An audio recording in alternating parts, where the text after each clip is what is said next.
Wheat Chex, Rice Chex, and Good Hot Wilson present Space Patrol!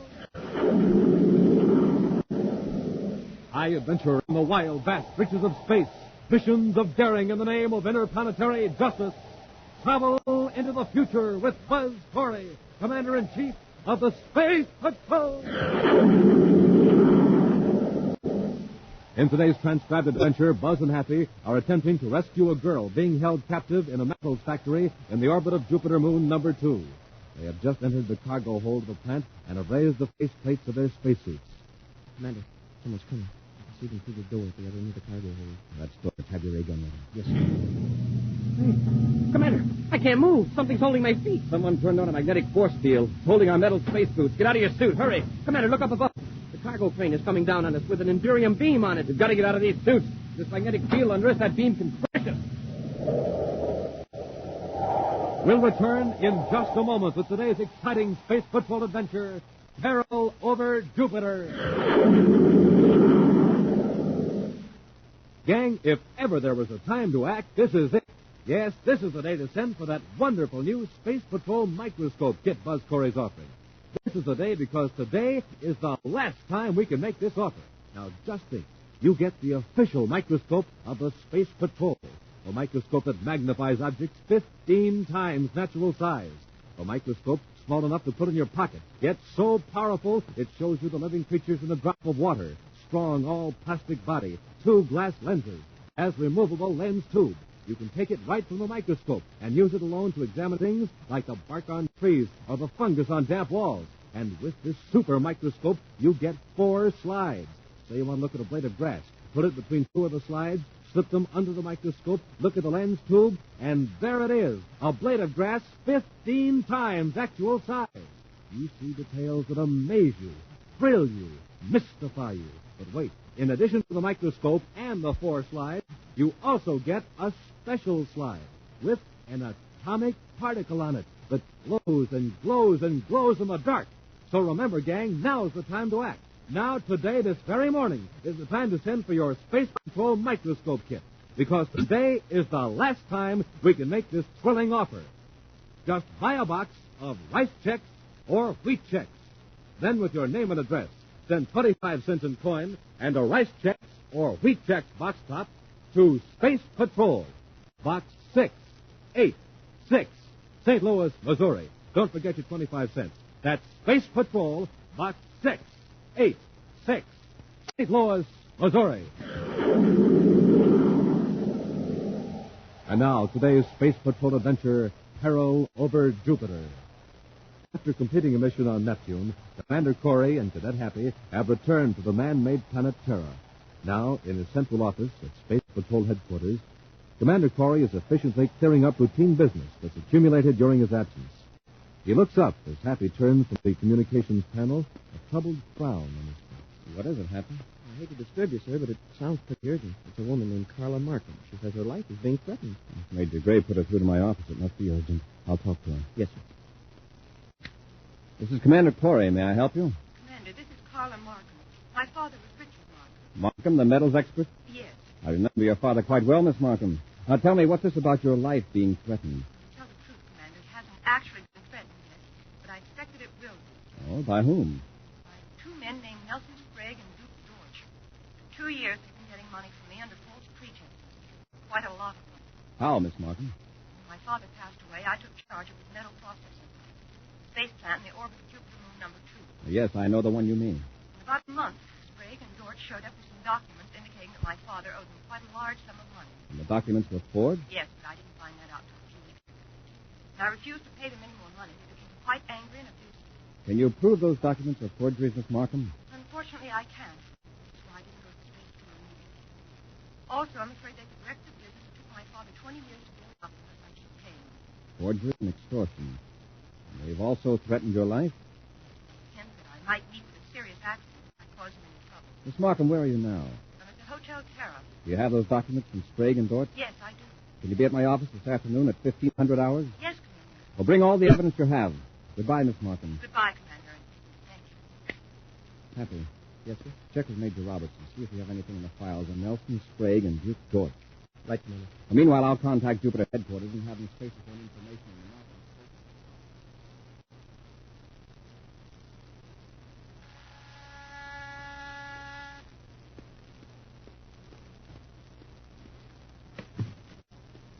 Sprague, Yes, Miss Markham. Dorch and I thought we'd drop in. Hiya, Miss Markham.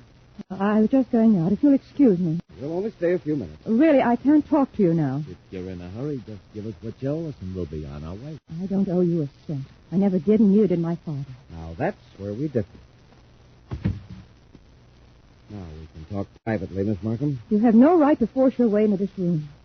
And a nice room it is, too. I'll look around if you don't mind. You know, Miss Markham, we were almost ready to blast off to your Jupiter plant, thinking you were there. Then I space-phoned your chief engineer. He told me you were here on Terra. Here on business? No concern of yours. I'm afraid it is. You might have caused us to make a long space flight for nothing. Hey, what's this?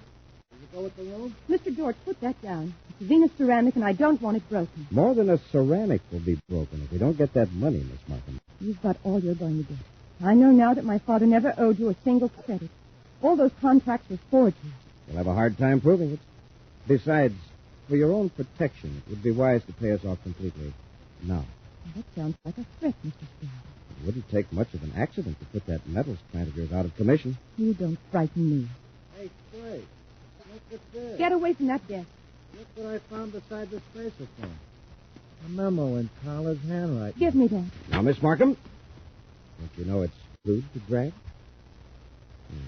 Mandatory Space Patrol Headquarters, $1,500. Oh, an appointment with the Commander-in-Chief. What's this about? It's none of your business.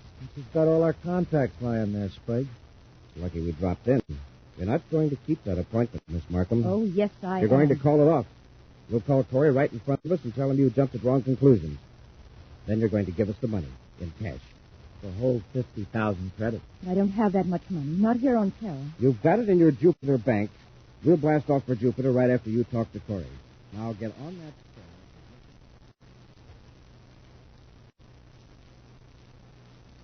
I don't understand, Miss Markham. This morning you seemed very upset. I know. I was very foolish. Everything's all straightened out. And you're in no danger? Oh, not in the least. I'm sorry it bothered you, but it's just that I've been working hard, and I imagine a lot of things just went through. So it was silly. How about those two men? Miss Markham, can you hear me? What about those two men? I was all wrong about them. They've canceled the agreement. I heard from my attorney on Jupiter by spacephone. Oh, I see. And as I told you this morning, Commander, I'm leaving for Jupiter this afternoon.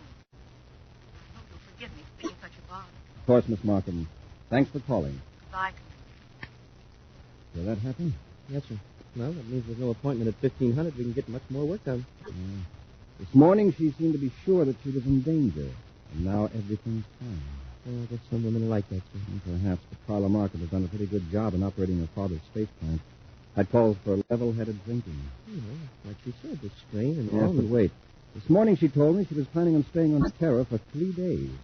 Just now she said, as I told you this morning, I'm leaving for Jupiter this afternoon. That's right. That inconsistency might have been on purpose, maybe. Why? Perhaps she was forced to make that call just now. By Sprague or Dorch? Yes. I have to watch what she said so they wouldn't get suspicious, but I would. Could be, I suppose. The more I think of it, the less likely it is that Carla Markham would accidentally misquote herself. Then, in effect, she's telling you, don't believe anything I'm saying right now. Exactly. Remember that pause? Uh-huh. And I thought I heard a click. She was getting instructions, no doubt. Get an official surface car, Happy. We'll rush over to the Hotel Terra and check. Yes, sir. While you're inside the hotel, I'll stay on the car and watch.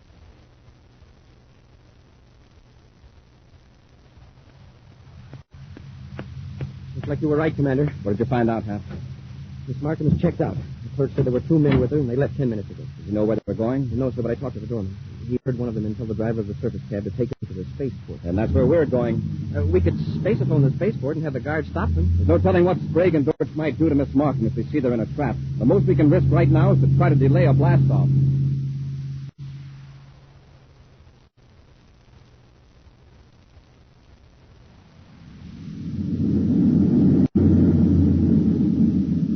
Pretty nice little cruiser you've got here, Miss Markham. I wouldn't mind having it. Don't worry, Sprague. You will. Dorch, Miss Markham doesn't think that's funny. If you're thinking of stealing this ship, just remember that it can be easily traced. Oh, it won't be stolen. I'll rig up a nice legal-looking transfer of ownership. Dorch, check the rear view scope, see if we're being followed. I've been watching it. We're clear. Good. We'll go to her space plant and have her write us a check. We'll take care of the 2 engineers and fix all your communications equipment so you can't call for help while we're in Jupiter City. If we get the money, we'll see that you're rescued. If we don't, well, we'll find a way to wreck your plant.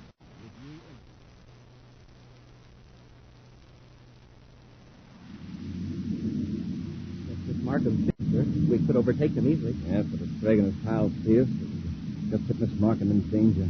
Let's just follow them and find out where they're going. The vector they're on now, it looks like it'll be Jupiter. Mm-hmm. Perhaps the Markham space plant in the orbit of moon number 2. You could take her to the plant? Yeah, they might.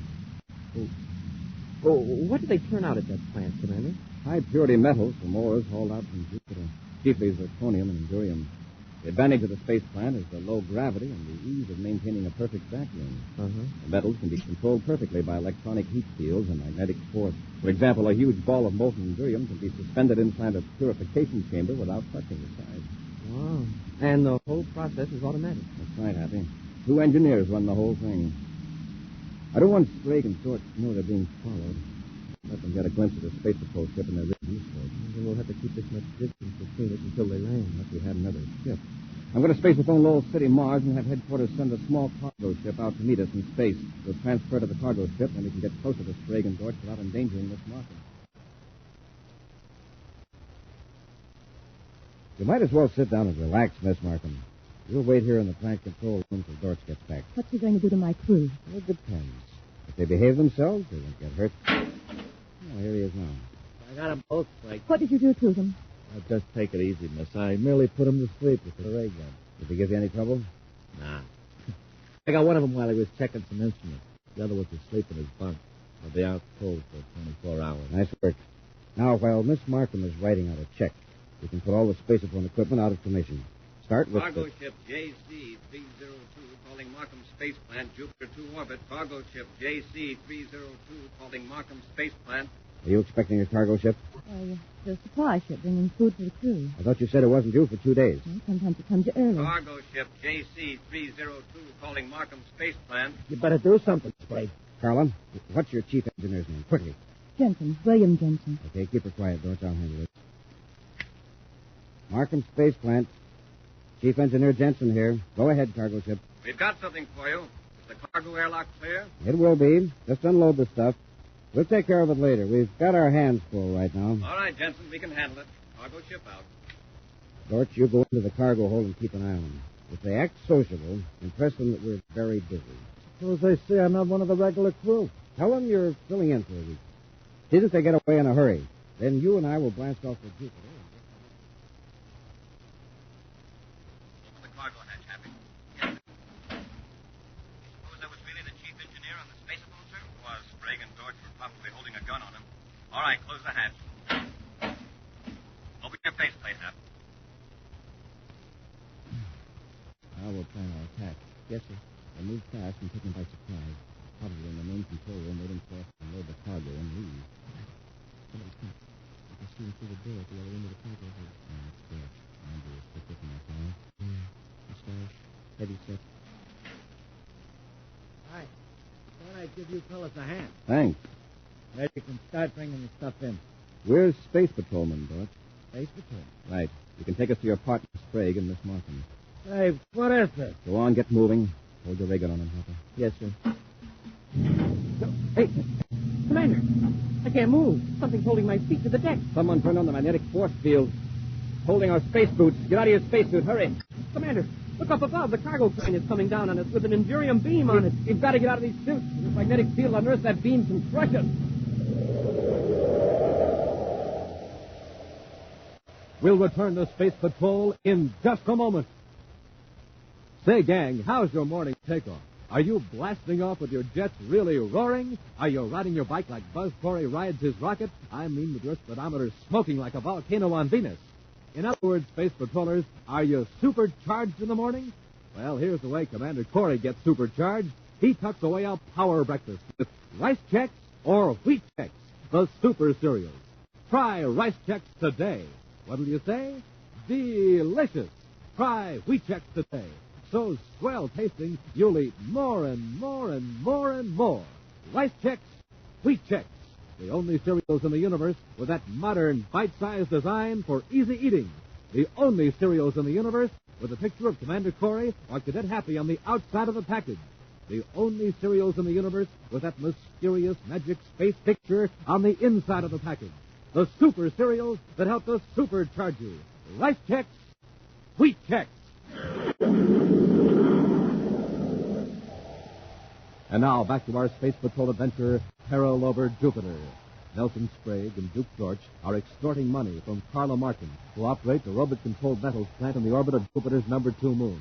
The two men forced Carla to take them to the plant in her own spaceship, where they overpowered the two engineers and are holding Carla. Commander Corey and Cadet Happy trailed Miss Markham's ship from Terra, then approached the metals plant in a small supply ship.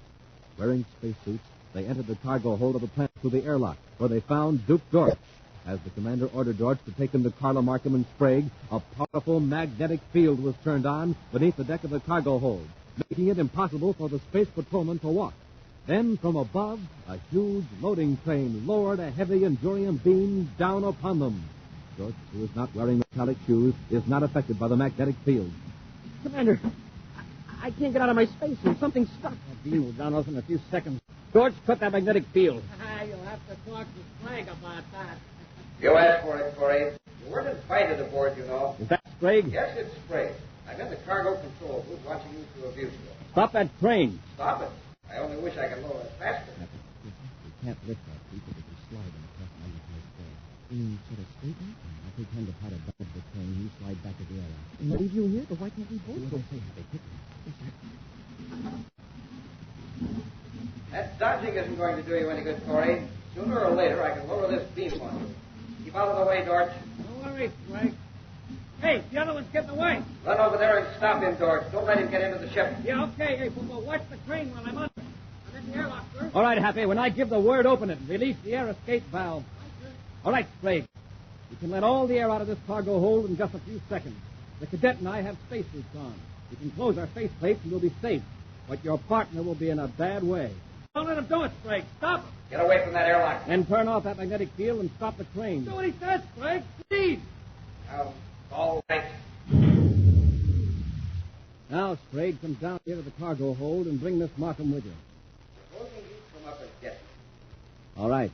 But remember, we've got your pal Dorch here. And you remember, I've got Carla Markham. Come on, Happy. Keep your ray gun on Dorch. Yes, sir. Go on, Dorch.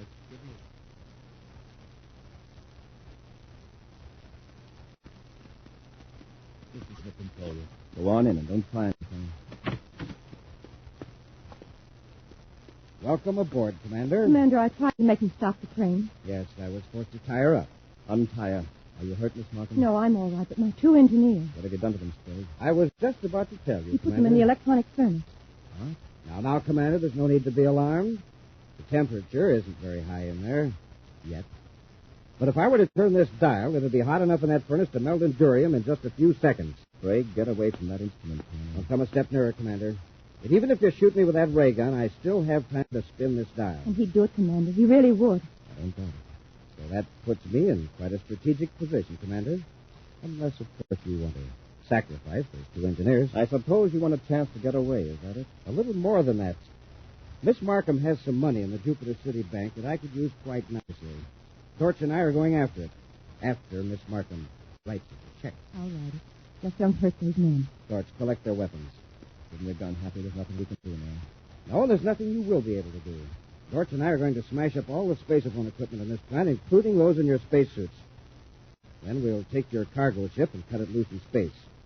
Here, Dorch, you guard them while I smash up the spacephones. The sooner we blast off the...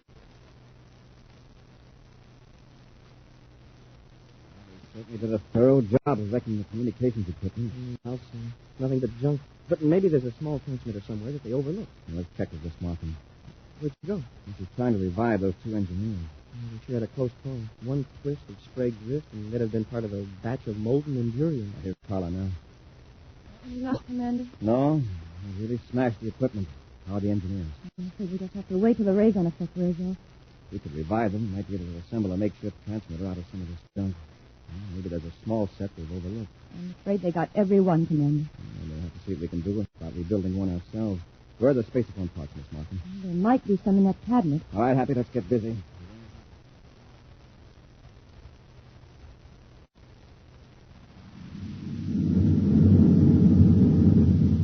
All clear on the rear fuselage, Frank. You didn't expect anyone to be after us, did you? I won't rest easily until Jupiter's just a pinpoint in that fuselage. Relax.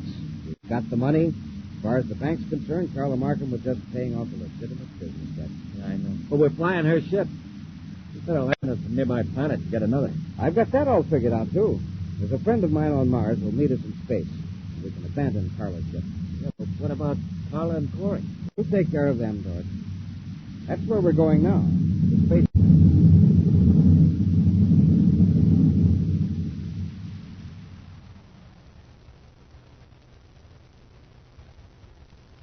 How are you coming, Commander? Well, we're about ready to make a test, Carla.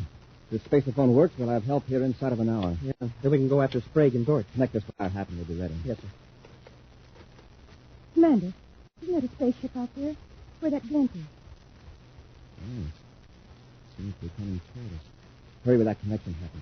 It's all ready, sir. Maybe we can contact that ship. If it's Sprague and Dort, we won't want to. Now, let's see if the set works. Yeah? The meters check, sir. Here goes. Attention all Space Patrol units from Jupiter sector. Emergency message. This is Commander Corey aboard Markham Space Plant in Jupiter 2 orbit. Commander Corey aboard Markham Space Plant in Jupiter 2 orbit. Units in this region will proceed at once to the plant. Watch for stolen private cruiser JP-450, possibly between Jupiter and this location. They got a space patrol. We got to stop them quick. Yeah, but how? We'll wreck the space plant. This ship isn't armed. We can wreck it with our rocket blast. We'll come in with our nose rocket blaster. How do you know what part of the plant they're in? We'll destroy the air supply units. That'll fix them wherever they are. All right, George. Put in those forward rockets.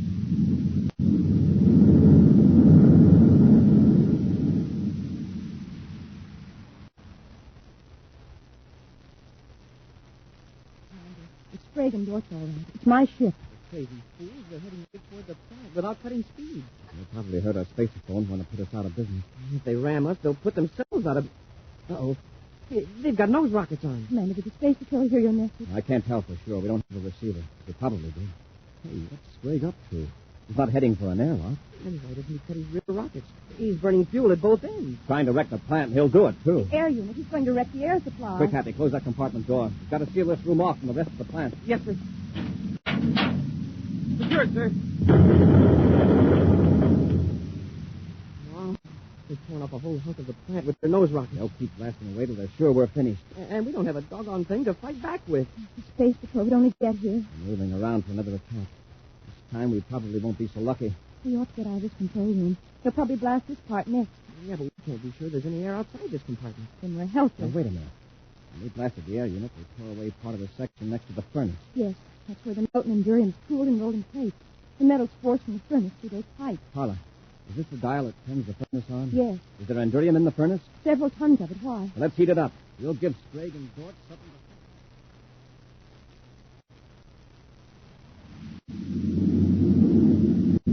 All right, George, let's make another pass. This time we'll hit the control section. Look, well, let's not get too close this time. Suppose something explodes. Sprague, this is Corey. Cut your rockets. Don't waste time with an argument because we don't have a receiver. If you try to do any more damage, we'll blast you to bits. Listen to that, George. Who does he think he's kidding? Wait, look, they're firing at us. What are they using? I missed you on purpose that time, Sprague. We've got tons of molten endurium in the furnace. We can keep pouring it at you. George, cut in the forward rockets. We'll get him quick. Wait, listen, that molten endurium can tear right through our ship. Do what I tell you. But they've hit us. They're tearing us apart. Cut rockets. George, you hear me? Cut rockets. That was close, Sprague. Well, look at the instruments. Our power's gone. They've knocked out our power. Sprague, this is Corey. Your ship looks pretty badly damaged. Shield yourself in the control cabin to prevent loss of air. Right. We are losing air. Seal that compartment door quick. Just keep calm, Sprague. I've got good news for you and Dort. We've just sighted a Space Patrol squadron headed this way. Corey out. George, did you seal that door? I feel it, Sprague. And before the Space Patrols get here, there's just one thing I want to get off my chest. Yes, what is it? Just... Oh. You and your big ideas.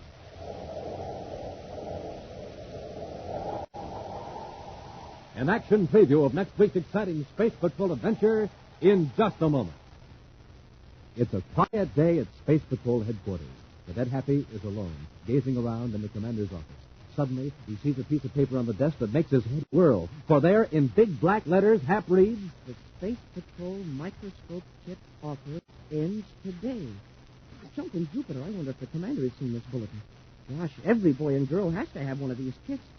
Why, it's a real Space Patrol microscope, and it magnifies objects 15 times, and it's pocket-sized and all plastic, and you get 4 transparent slides with it, plus the mystery slide. Gosh, I got to tell the commander about this offer, and so he'll be sure to tell the gang about it. and so Hap hurries across the office, swings open the door, and whambo, crashes right into the commander. Oh, right on my foot. Oh, I'm sorry, sir, but did you know that today's the last day for the microscope offer? Yes, I had Captain Tufeld announce it at the beginning of today's Space Patrol program. Huh?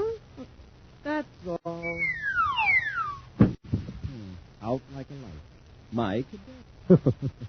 Well, Hap had the right idea. It's very important to know that today is the last time we can offer the Space Patrol microscope kit.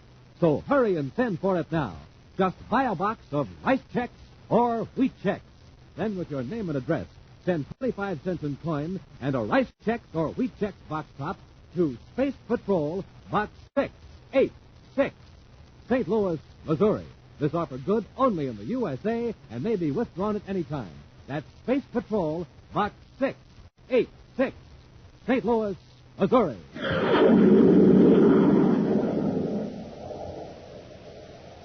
And now, a preview of next week's exciting Space Patrol adventure. Commander Corey's ship has been forced to land on Planet X in the outermost regions of the solar system.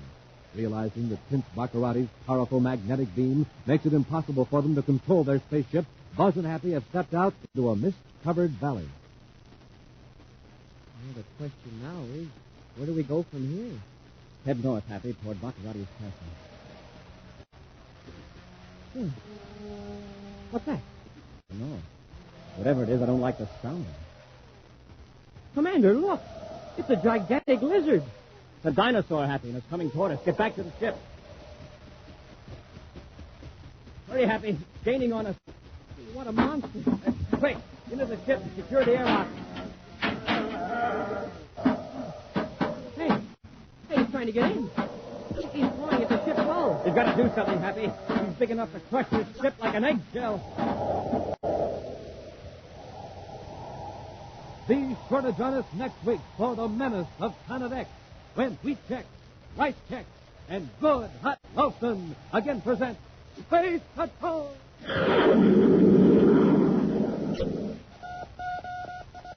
Special bulletin for boys and girls in Akron, Ohio, Albany, Schenectady, and Troy, New York. Buzz Corey's own space battle cruiser, the Ralston Rocket, will be in your area next week. Don't miss it. The Ralston Rocket.